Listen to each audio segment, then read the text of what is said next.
ಸಂಪ್ರದಾಯದಂತೆ ಜಡಲ ತೇಮ್ಮನಹಳ್ಳಿ ಮತ್ತು ಸುತ್ತಮುತ್ತಲಿನ ಗ್ರಾಮಸ್ಥರು ತಂಬಿಟ್ಟು ದೀಪ ಹೊತ್ತು ಗ್ರಾಮದೇವತೆಗಳ ಮೆರವಣಿಗೆಯೊಂದಿಗೆ ಬಯಲಾಂಜನೇಯ ಸ್ವಾಮಿ ದೇವಾಲಯ ತಲುಪಿದ ಕೂಡಲೇ ಕಡಲೆಕಾಯಿ ಪರಿಷೆ ಮತ್ತು ರಥೋತ್ಸವಕ್ಕೆ ನಿರ್ಮಲಾನಂದ ಸ್ವಾಮೀಜಿ ಚಾಲನೆ ನೀಡಿದರು.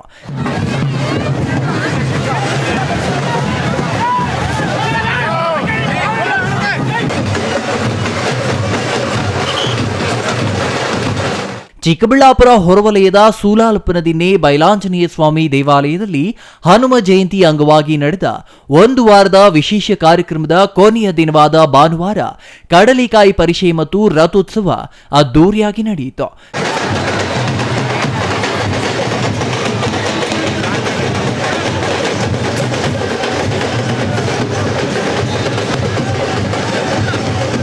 ಕಾರ್ಯಕ್ರಮದಲ್ಲಿ ಪ್ರತಿ ವರ್ಷ ಸಂಪ್ರದಾಯದಂತೆ ಜಡಲ ತಿಮ್ಮನಹಳ್ಳಿ ಗ್ರಾಮದಿಂದ ಹೊರಡುವ ಗ್ರಾಮ ದೇವತೆಗಳ ಮೆರವಣಿಗೆ, ತಂಬಿಟ್ಟು ದೀಪ ಹೊತ್ತ ಮಾತೆಯರ ಆಕರ್ಷಕ ಮೆರವಣಿಗೆ, ಜಾನಪದ ಕುಣಿತ, ಮಾರುತಿ ವೇಷಧಾರಿ, ತಮಟೆ ತಾಳ ಮೇಳಗಳೊಂದಿಗೆ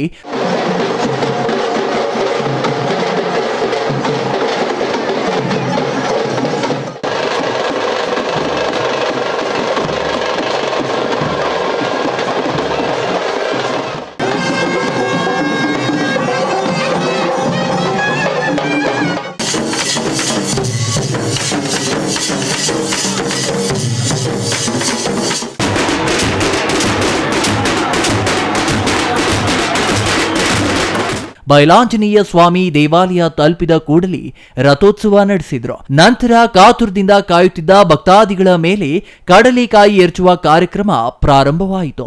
ವಿರೋಧ ಪಕ್ಷದ ನಾಯಕರು ಆರ್ ಅಶೋಕ್ ಸ್ವಾಮೀಜಿ ಒಂದಿಷ್ಟು ಭಕ್ತರಿಗೆ ಕಡಲೆಕಾಯಿ ವಿತರಿಸಿದ್ರು.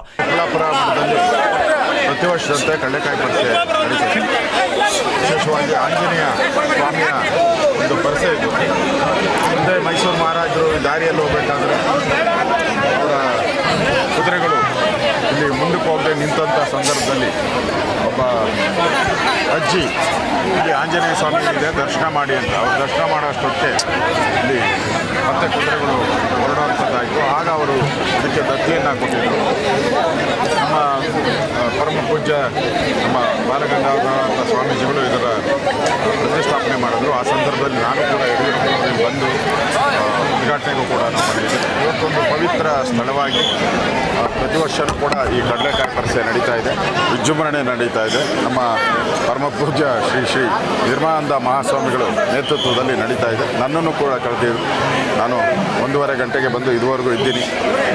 ಆಂಜನೇಯ ಸ್ವಾಮಿ ನಮ್ಮ ಮನೆ ದೇವರು, ಅದಕ್ಕೋಸ್ಕರ ಪೂಜೆಗೆ ನಾನು ಬಂದಿದ್ದೆ. ಇಂದು ಭಾನುವಾರ ಆಗಿದ್ದರಿಂದ ದೇವಾಲಯದ ಸುತ್ತಮುತ್ತಲಿರುವ ಕಾಲೇಜು ಹುಡುಗ ಹುಡುಗಿಯರು ವಿವಿಧ ಸಮವಸ್ತ್ರ ತೊಟ್ಟು ಪರಿಷೆಯಲ್ಲಿ ಪಾಲ್ಗೊಂಡಿದ್ರು.